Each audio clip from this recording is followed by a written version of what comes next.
Eh bien bonjour, je suis heureuse de vous retrouver pour une nouvelle vidéo de présentation de module. Alors ça sera un module un peu particulier, il s'agit du module Prestavest. Alors pourquoi il est particulier? Simplement parce que je vais vous faire aussi une présentation de son utilisation avec les API natives d'Olibar. Donc on regardera un petit peu de code en plus, côté Python cette fois. Bon, rien de très affolé. Je vous rappelle, j'ai une chaîne. N'hésitez pas à vous abonner, j'essaie de sortir au moins une vidéo par mois où je présente mes modules, ainsi que du développement autour de Dolibar et autres. D'avance, merci. N'oubliez pas, vous pouvez cliquer le petit bouton aussi, ça fait toujours plaisir. Bien. Donc ce module Prestavest, en fait, qu'est-ce que c'est? C'est un outil qui me permet de faire de la collecte de prestations. Alors, ça se paramètre comme tous les autres modules de Dolibar. Si vous allez dessus, vous allez voir, il n'y a pas grand chose, hein. Il y a deux paramètres. Le premier, c'est pour permettre d'ajouter un bouton afin de créer des Prestavest, des collectes depuis les interventions, les tâches et les tickets. Alors pour le moment, ça évoluera. Et ensuite, il y a un regroupement par défaut à partir des attributs supplémentaires que l'on peut définir sur la collecte en tant que telle. Bien, je vais revenir rapidement sur le module. Donc l'idée, c'est de pouvoir faire des collectes, c'est-à-dire de pouvoir affecter, admettons, je fais une opération pour un client, je veux lui dire, je fais tel service, je mets une description, blablabla.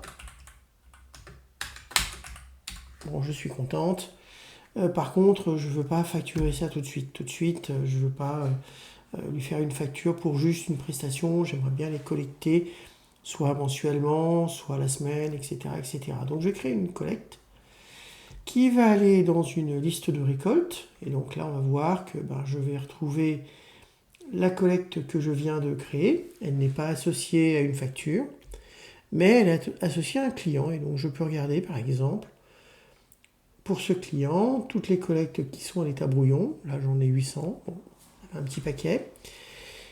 Et je vais pouvoir, alors, par exemple, je peux dire telle ou telle prestation, je n'ai pas envie que finalement je la facture. Donc je peux les mettre à l'état désactivé. Donc j'ai une possibilité de faire une mise à jour en masse. Et dans ce cas-là, vous voyez, elles ne sont plus dans la liste des états à brouillon, mais à l'état désactivé. Donc ça me permet aussi de faire une sorte de petit point. Qu'est-ce que je facture, qu'est-ce que je facture pas. Là, j'ai donc la totalité des collectes, et comme vous voyez, il peut y en avoir un sacré paquet. Donc on a une fonction de regroupement qui va nous permettre, par période de filtrage, vous voyez, début et fin, d'indiquer pour un client une prestation, un nombre d'enregistrements. Et là, on a un extra field supplémentaire qui permet de faire un regroupement supplémentaire. Si je l'enlève de mémoire, il faut aussi que je l'enlève ici. Marque. Ça devrait me faire moins de lignes. Ah, j'ai remis le regroupement. Voilà, j'ai un petit peu moins de lignes. Bon, c'est pas forcément ça le plus intéressant. Quand j'ai ma consolidation, vous voyez, j'ai un nombre de jours avec une période, etc., etc. J'ai aussi une notion de référence qui n'est pas affichée. Si je prends... et je peux regarder... non, c'est pas là. Je retourne sur mon regroupement. Donc là, j'ai un ensemble de collectes. Et admettons que je veux faire une facture pour ces deux collectes-là. Je vais affecter une info. Et donc là, je fais une facturation en masse. Donc ça m'a sorti mes deux lignes.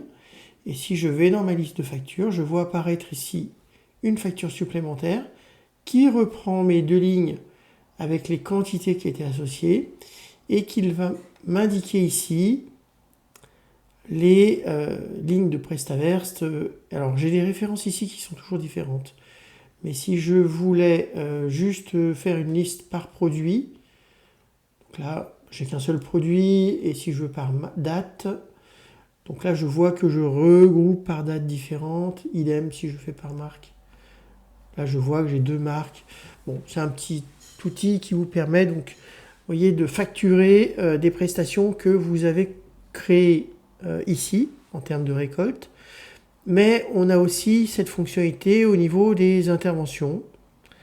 Attendez, je me suis trompé de menu. Si je prends par exemple cette facturation, là j'ai un petit bouton supplémentaire qui va me faire apparaître un pop-up où je vais pouvoir mettre une référence, sélectionner une prestation et indiquer la quantité, la date, une info, j'enregistre et naturellement ça va me lier cette collecte à l'intervention.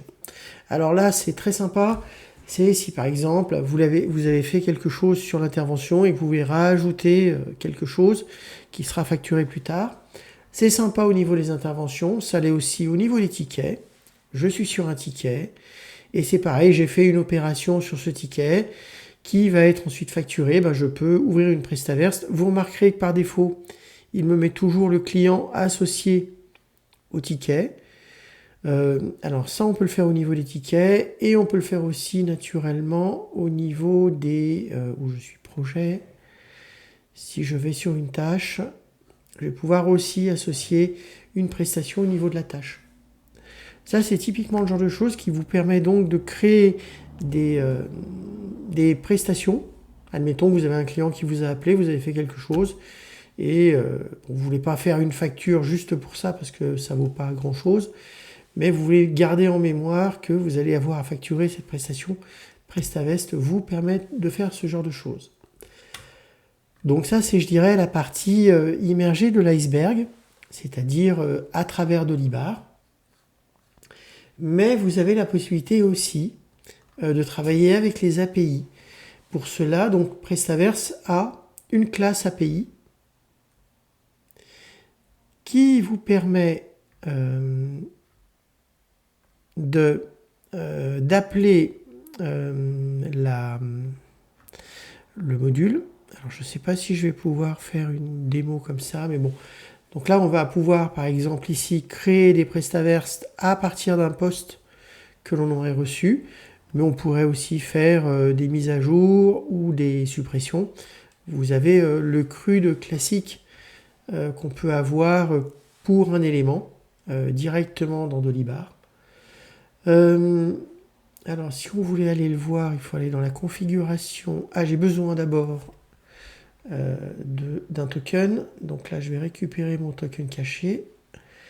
Je retourne dans la configuration des modules. Pour utiliser ça naturellement, il faut que vous ayez activé la partie API Web Service dans Dolibar. Et dans ce cas-là, si vous cliquez, vous mettez votre API. Et là, vous avez donc la totalité des éléments que vous pouvez sélectionner. Et là, vous remarquez qu'il y a l'élément Prestaverse. Et on a toutes les fonctions natives, donc la liste des Prestaverse, si on peut faire avec naturellement possibilité de faire des filtrages. Bon, ça c'est le fonctionnement des API classiques, la suppression d'un Prestaverse, la récupération des infos, la mise à jour. Et ce qui va nous intéresser, c'est la création ici.